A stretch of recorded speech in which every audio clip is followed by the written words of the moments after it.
Channel को subscribe करना ना भूलें और हमारे ताज़ा वीडियो सबसे पहले देखने के लिए बेल आइकन को दबाएं।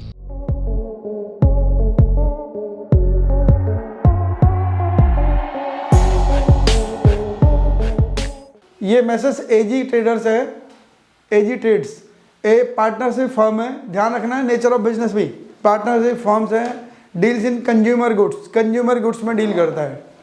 अब इसका profit and loss account, trading profit and loss account, purchase है 9,52,860 रुपये की, सेल्स है 18,93,876 रुपये की, ग्रॉस प्रॉफिट 9,41,016 रुपये का। ये ग्रॉस प्रॉफिट यहाँ कैरी फॉरवर्ड है तो आपको पता ही है। अकाउंट इसमें देखो खर्चे क्या क्या पड़े हैं, accounting charges, bank charges, bad debts, conveyance, depreciation on fixed asset, electricity expense, late fee on GST, repair and maintenance, salary, short and excess, staff welfare expense, telephone के खर्चे, सैलरी टू पार्टनर्स 3,10,000 रुपये, net profit. इसका net profit कितना आया 3,33,456 रुपये। ये जो profit है कौन सा है, ये प्रॉफिट है एज पर बुक्स। ये बुक्स वाला प्रॉफिट एंड लॉस अकाउंट उठाया ना हमने, ये एज पर बुक्स है। लेकिन मुझे क्या इस पे टैक्स देना है? नहीं, इस पे टैक्स नहीं देना। मुझे किस पे देना है? पीजीबीपी की इनकम निकालनी है, फिर टैक्स देना है। तो क्या इसके अंदर ऐसा कुछ लग रहा है जो इसके इस टैक्सेबल इन प्रॉफिट को बदल सकता है? पहले P&L को देखो, कुछ ऐसा लग रहा है कि टैक्सेबल प्रॉफिट को बदल सकता है? ये क्या क्या चीजें हैं ऐसी? एक तो इंटरेस्ट है जो यहाँ नहीं होना चाहिए था, मतलब टैक्स बीजीबीपी में टैक्स नहीं होना, तो एक तो ये है जो चीज़ें को चेंज कर रहा है। और लेट फीस फॉर जीएसटी, ये भी यहाँ नहीं होनी चाहिए थी। सैलरी पेड टू पार्टनर, बिल्कुल सही कह रहे हैं। और अगर आपने इतनी चीज़ भी आइडेंटिफाई कर ली तो आप ठीक दिशा में हो, है ना। इतनी चीज़ P&L के अंदर इतनी चीज़ छाट रही तो आप बिल्कुल सही दिशा में जा रहे हो इनिशियल स्टेज में। इससे ज़्यादा कि आप अपने आप से उम्मीद भी मत करना। और यार 10 में से हमें 3 ही समझ आएंगे, 3 आ गई तो बहुत बिल्कुल सही डायरेक्शन में जा रहे हो आप, है ना। और कुछ ऐसा है? बेडर्स नहीं, बेडर्स क्यों? बेडर्स तो अलाउडेबल एक्सपेंसेस है, कोई दिक्कत नहीं है बेडर्स में। तो बेडर्स में कोई प्रॉब्लम नहीं है।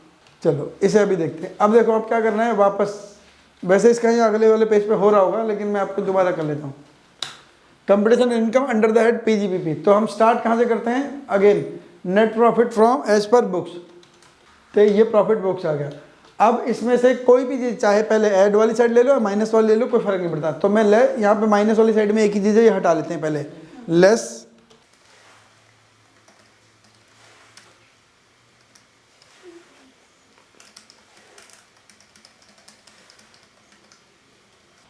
Income to be considered separately. कौन सी? Interest from bank. कितनी है? 15,680। ठीक है। अब मेरे को ये इनकम हटानी है, तो यानी कि मेरा बिजनेस प्रॉफिट कितना होना चाहिए था? ये वाला। ये आ गया मेरा प्रॉफिट। एक्चुअल में मेरा बिजनेस प्रॉफिट है 17,000 रुपये का, क्योंकि 15,000 रुपये की तो इंटरेस्ट की इनकम है, जो मेरी यहाँ पे पीजीबीपी की इनकम नहीं है। अब add expenses disallowed, expenses disallowed कौन कौन से? ऊपर से ही चलते हैं, है ना, ऊपर से चलते हैं, कोई दिक्कत नहीं है। बीच इधर जिग-जैग खेलने की जरूरत नहीं है। ट्रेडिंग अकाउंट में तो ऐसा कुछ है नहीं। ट्रेडिंग अकाउंट में परचेज है नॉर्मल, वो मिलती है, उसमें कोई प्रॉब्लम नहीं है। अकाउंटिंग चार्ज में कोई इशू नहीं है, बैंक चार्ज में कोई इशू नहीं है, कन्वेंस में कोई नहीं, बैड डेट्स में कोई, डेप्रिसिएशन। देखो डेप्रिसिएशन कहाँ पे? अकाउंटिंग के हिसाब से और कंपनी एक्ट में क्या होता है? कंपनी के केस में होता है ना। पार्टनरशिप फर्म में कंपनी एक्ट के रूल कोई लगते हैं? तो यहाँ पे कौन सा डेप्रिसिएशन है? डायरेक्ट ये 32 वाला ही है। तो इस डेप्रिसिएशन को कोई छेड़ने के, मतलब मेरा कहने का मतलब ये है कि हमेशा डेप्रिसिएशन ऐड बैक होगा ऐसी गारंटी नहीं है। आपको नेचर ऑफ बिजनेस पता होना चाहिए। पार्टनरशिप फर्म है, प्राइवेट लिमिटेड है, लिमिटेड है या इंडिविजुअल है। तो पार्टनरशिप फर्म और इंडिविजुअल HUF के पास जो डेप्रिसिएशन की एंट्री आती है वो आती सेक्शन 32 वाली है। वहाँ पे कोई और रेट नहीं है। इंडिविजुअल के लिए, HUF के लिए, फर्म के लिए कोई डेप्रिसिएशन के रेट अलग से नहीं दिए गए कहीं पे भी। तो यहाँ पे इस डेप्रिसिएशन के साथ कोई तकलीफ नहीं है, इसे कुछ नहीं करना, है ना। तो इसे जानबूझ के मैंने हाईलाइट करके रखा था, यहाँ पे कुछ नहीं करना, तो इसे छोड़ दो। लेट फीस और जीएसटी ये ठीक है। Any contravention, any late fee penalty due to the contravention of the act is not allowed. कितनी है? 4500 रुपये। बहुत सारे 2-3 चीज़ें आएंगी ना, इसलिए यहाँ पे एक के साथ लिख के चलते हैं। और क्या है? रिपेयर मेंटेनेंस में कोई इशू नहीं है, सैलरी में कोई इशू नहीं है। पंकज कह रहे थे partner salary, salary to paid to partner कितनी? 3,10,000। वो स्टार मार्क भी है ताकि याद रहे कि ये कुछ और कहानी है ना, इसलिए पार्टनरशिप फर्म में। लेकिन अगर किसी प्रोप्राइटरशिप में, क्या प्रोप्राइटरशिप फर्म में सैलरी हो सकती है प्रोप्राइटर की? प्रोप्राइटरशिप में प्रोप्राइटर की सैलरी हो सकती है या नहीं हो सकती? नहीं हो सकती। क्यों? खुद ही ओनर होता है, एक बात। दूसरी बात, हम सैलरी के चार्जिंग सेक्शन 15 में पढ़ के आए हैं, there must be a relationship of employee and employer. Salary के जनरेट होने के लिए एम्प्लॉय और एम्प्लॉयर का रिलेशनशिप होना चाहिए। तो प्रोप्राइटर खुद ही ओनर होता है, तो एम्प्लॉय कौन, एम्प्लॉयर कौन? तो वो एक ही आदमी है ना, तो वो अपने नाम पे सैलरी वहाँ नहीं डाल सकता। इसलिए वहाँ सैलरी का चार्जिंग सेक्शन भी याद रखना है कि वहाँ पे चार्जिंग सेक्शन में भी तो लिखा हुआ है सैलरी में कि there must be a relationship between 2 person employee and employer. एक आदमी एम्प्लॉय होगा, एक एम्प्लॉयर होगा, तो वहाँ पे भी नहीं बात बनेगी, हम वहाँ से फंसेंगे। और कुछ था यहाँ पे? और कुछ नहीं था। पार्टनर्स भी तो ओनर ही होते हैं कंपनी के। लेकिन पार्टनरशिप फर्म अलग एंटिटी होती है, उसका पैन नंबर अलग होता है और पार्टनर्स का पैन नंबर अलग होता है। ये दो अलग एंटिटी हैं। इंडिविजुअल बिजनेस में इंडिविजुअल का ही पैन नंबर काम करता है उसके बिजनेस के लिए भी, खाली उसे एक नाम मिलता है, बिजनेस नाम। अब ये प्रॉफिट आया है ना, ये प्रॉफिट आया before allowing salary to the partners. तो यहाँ पे हम क्या करते हैं, क्या इस पे टैक्स देना है? नहीं, पार्टनर की सैलरी कुछ तो अलाउड होती है ना, तो यहाँ पे लिखेंगे लेस 90%। हाँ, less salary to partners as per section भूल गया मैं, 40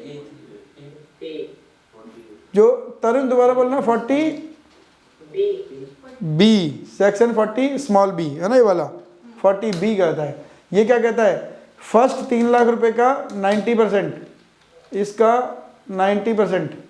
अब मेरे पास प्रॉफिट कितना है? ये 332, इसका 60%। तो इसे कितनी सैलरी अलाउड हो सकती है? 2,89,000। इन्होंने ली कितनी थी? 3,10,000। तो यानी कि अब इसका टैक्सेबल प्रॉफिट कितना आएगा? Net income under PGBP।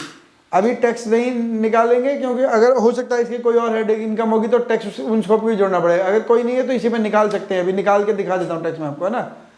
तो इसकी टैक्सेबल इनकम आई 42,910 रुपये की।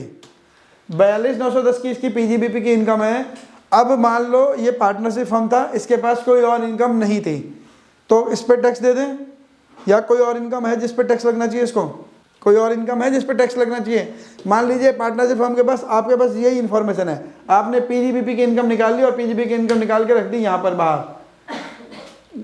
बाहर के इनकम वाले कॉलम में, है ना।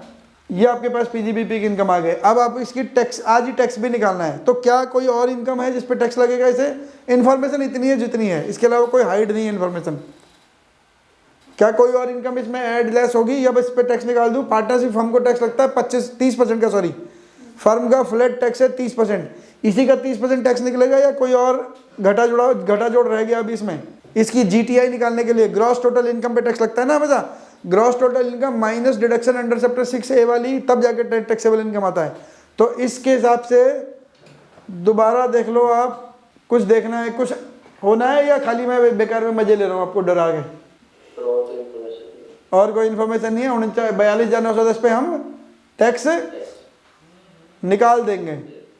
अभी अड़े रहोगे तो फिर हट जाओगे आप अपनी बात पे, दिक्कत ही है। अरे बेटा ये देखो, ये क्या करके आया ऊपर, ये क्या लिख के आया ऊपर, देखना, income to be considered separately. ये तो अदर सोर्स की इनकम है ना इसके पास, तो ये वाली इनकम तो टैक्सेबल कराओगे ही। Income from other sources, add, यहाँ पर आओगे, add income from other sources. नहीं बेटा, कोई टैक्स रेट है जो पार्टनरशिप फर्म की टैक्स है, वो स्पेशल इनकम कोई है? स्पेशल इनकम नहीं है, ये अलग टैक्स नहीं है, GTI है, GTI में टैक्स लगता है सीधे। अब इसकी आ गई GTI, ग्रॉस टोटल, इसे बोलते हैं ग्रॉस टोटल इनकम। इस पे आएगा टैक्स, नहीं सॉरी, इन्वेस्टमेंट, मतलब आप कह रहे हो कैपिटल गेन की बात कर रहे हो? Yes sir. नहीं, कैपिटल गेन तो स्पेशल रेट से टैक्स होता है, उसका तो टैक्स रेट अलग है। IOS का टैक्स रेट अलग नहीं है ना बेटा। कैपिटल गेन 111A वाला 15% से टैक्स होता है, 112 वाला 20% टैक्स होता है, 112A वाला 10% से टैक्स होता है। वो इस पर टैक्स कैसे लगा दोगे? वो तो कैपिटल गेन है, तभी तो हर हेड की इनकम अलग निकालते हैं हम। तो जब हम हर हेड की इनकम अलग निकाल लेते हैं और हमारे पास ग्रॉस टोटल इनकम आ जाती है, यानी कि ये वाली जीटीआई आ जाती है, इस जीटीआई में से हम डिडक्शन चैप्टर 6 से एक ही घटा देते हैं, 80 से 80 यू तक की, तो वो जो डिडक्शन वाला एलिजिबल डिडक्शन है वो मिल जाएगी। तो इसके बाद आएगी नेट टैक्सेबल इनकम।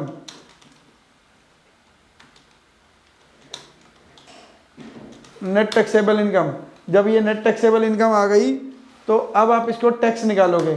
अब जो आपका सवाल है वो मैं अब बता रहा हूँ, क्या कह रहे हो आप? इनकम फ्रॉम अदर सोर्सेज से मतलब 30% टैक्स ही जाएगा। बिल्कुल, जो भी उसका स्लैब रेट होता है उसमें जाता है ना वो। मान लो ये इंटरेस्ट इंडिविजुअल की होती तो उसके स्लैब रेट में टैक्सेबल होती नहीं होती? हाँ, तो जो उसका स्लैब रेट होता है उसमें जाके टैक्स, उस स्लैब रेट का पार्ट बन जाती है वो। नहीं, 0 से 5, 5 से 2.5, 0 से 2.5, 2.5 से 5, 5 से 10 वाला स्लैब है ना वो। नहीं सर, जैसे इंटरेस्ट मिलता है डिपॉजिट पे 40,000 से ऊपर, वो तो बैंक टीडीएस नहीं काटता, लेकिन टैक्सेबल तो है 10,000 के ऊपर वाला टैक्स। वो तो बैंक टीडीएस नहीं काटेगा आपको 40,000 रुपए तक इनकम है, लेकिन जब आपके पास इनकम आएगी आपके पास तो 10,000 रुपए तक की एग्जम्पशन है ना एटीटीटीबी में, एटीटीटीए में। अगर आप सीनियर सिटीजन हो तो एटीटीटीबी में आपको पूरा 50,000 रुपए तक इंटरेस्ट पे टैक्स नहीं देना। अगर आप सीनियर सिटीजन नहीं हो तो 10,000 रुपए तक के इंटरेस्ट की इनकम पे टैक्स नहीं देना। मान लीजिए आप इंडिविजुअल हो और सीनियर सिटीजन नहीं हो, तो आपको बैंक ने पूरे साल में 35,000 रुपए का टैक्स दिया, इंटरेस्ट दिया, तो आप अपनी इनकम में 35,000 रुपए जोड़ोगे। यहाँ पर आके जहाँ ये डिडक्शन वाला कॉलम है, यहाँ पर आके लिखोगे less deduction under section 80TTA और 10,000 रुपये घटा दोगे, तो अब आपकी टोटल टैक्सेबल इनकम में कितने रुपए रह गए? 25,000। टोटल ऊपर 35 जोड़े थे, नीचे 10 घटा दिए, टैक्सेबल में कितने रह गए? 25,000। अगर आप सीनियर सिटीजन हो तो 35 के 35 घटा देते हैं यहाँ पे, क्योंकि उन्हें 50,000 रुपये की छूट मिलती है एटीटीटीए में, एटीटीटीबी में। सीनियर सिटीजन के लिए एटीटीटीबी है, आपके लिए एटीटीटीए है। अब ये आपका नेट टैक्सेबल इनकम हो गई। अब मान के चलो जो आप कह रहे हो पंकज, मान लो ये थोड़ी देर के लिए LTCG है अंडर सेक्शन 112A वाला, 112 वाला, चलो 112 वाला है, मतलब ये है अदर देन इक्विटी शेयर बेचने के अलावा जो कैपिटल गेन आया। तो अब यह इस टोटल इस टैक्सेबल इनकम के अंदर कैसी इनकम हो गई? दो तरह की इनकम हो गई, एक तो ये स्पेशल रेट वाली इनकम हो गई, एक ये नॉर्मल रेट वाली इनकम हो गई। ये बात क्लियर है सबको? इस 58,000 रुपए के अंदर मेरी दो तरह की इनकम है ना, 112 वाली लॉन्ग टर्म कैपिटल गेन भी है, अभी थोड़ी देर के लिए मान रहे हैं कि ये लॉन्ग टर्म कैपिटल गेन है, इंटरेस्ट नहीं है, है ना, थोड़ी देर के लिए मान रहे हैं, तो 112 वाला भी है और बिजनेस इनकम भी है। तो अब मेरे को क्या निकालना पड़ता है पता है? यहाँ पे आके मुझे करना पड़ता है टैक्स एट स्पेशल रेट। पहले स्पेशल रेट निकाल लो, तो जो 15,680 रुपये मेरा लॉन्ग टर्म कैपिटल गेन है 112 वाला, इस पे 20% टैक्स लगता है, ठीक है। और जो बची हुई इनकम आएगी, बची हुई इनकम कितनी आएगी? 58,590 माइनस 15,680, इस पे मेरा वो वाला रेट लगेगा जो नॉर्मल वाला है, यानी कि पार्टनरशिप फर्म के लिए कितना? 30% वाला। तो अब ये मेरा टोटल टैक्स लायबिलिटी ये आ गई, और इस पे मैं सेस दे दूंगा 4% का। बात समझ आई पंकज क्या हो रहा है? स्पेशल रेट के केस में क्या होता है, स्पेशल इनकम के केस में? Yes sir. लेकिन क्योंकि ये मेरी स्पेशल इनकम नहीं है, ये इंटरेस्ट फ्रॉम बैंक है, तो मुझे अब टैक्स कैसे निकालना? ये वाला हटा दूं ना मैं, नॉर्मल रेट। तो अब मेरे पास स्पेशल रेट की इनकम कुछ नहीं है, तो मैं इसे जीरो कर रहा हूँ, तो टोटल टैक्स किस में आ गया? 30% इसी पर लग गया ऑटोमेटिकली। ऐसे ही फॉर्मूला बना के रखोगे आप हमेशा, जब भी नॉर्मल आएगी स्पेशल आएगी तो अपने आप ये डिस्ट्रीब्यूशन करता रहेगा अपने आप, है ना। तो ये बना लिया, इस पर सेस लगेगा 4% का, secondary and higher education cess at the rate 4%। जब से सेस लगा तब से एजुकेशन की हालत ज़्यादा ख़राब हुई है, तब तक नहीं लग रहा था, तब तक कुछ ठीक भी थी। देखो ये जो मैं राउंडिंग ऑफ कर रहा हूँ ना इनकम टैक्स में, इसके लिए भी सेक्शन है, सेक्शन 288A और 288B, जो राउंडिंग ऑफ कर रहा हूँ ऐसा नहीं मैं अपनी मर्जी से कर रहा हूँ। इनकम टैक्स एक्ट में जाके सेक्शन डाला उन्होंने, सेक्शन 288A और 288B। 288A कहता है इनकम को राउंड ऑफ करना है, ये जो मेरी इनकम है, और 288B कहता है टैक्स को राउंड ऑफ करना है। तो राउंडिंग ऑफ भी एक्ट में लिखी हुई है, तब आप राउंडिंग ऑफ कर रहे हो, ऐसा नहीं है कि अपने आप राउंडिंग ऑफ कर लोगे। तो ये होता है total tax payable, total tax payable including cess, है ना। आप टोटल टैक्स एंड सेस भी लिख सकते हो, टोटल टैक्स भी लिख सकते हो। अब इसमें से क्या होता है कि मान लो आपका कहीं से टीडीएस कटा है, लेस टीडीएस और टीडीएस एंड टीसीएस और लेस एडवांस टैक्स। आपने पहले ही कोई टैक्स पे कर रखा था, तो अगर कोई है तो वो घटा दो, ये घटा दो। तो अब फाइनल टैक्स लाइबिलिटी क्या आएगी, ये माइनस इतना 780 रुपये का टैक्स और देना है। अगर मान लो ये एडवांस आपका TDS कट गया था 12,000 रुपये का, तो क्या हो गया 9,220 रुपये का रिफंड, है ना। कौन करता है, तरुण करता है। रिफंड कैसे आता है, देखो रिफंड ऐसे आता है तरुण, कि अगर TDS ज़्यादा कट गया, ये मान लो TDS तो 12,000 ही कटा था, 2,000 ही कटा था, आपने टैक्स ज़्यादा जमा करा दिया, एडवांस टैक्स आप खुद जमा कराते हो, आपने टैक्स ज़्यादा जमा कर दिया तो भी रिफंड आ जाएगा, है ना। तो ये रिफंड बन जाएगा। अगर मान लो एडवांस टैक्स TDS कुछ नहीं है, तो आपको पूरे 18,280 रुपये देने, ठीक है। तो ये अब फाइनल ये हो गए कंपटीशन इंटैक्ट। अब समझ आ गई।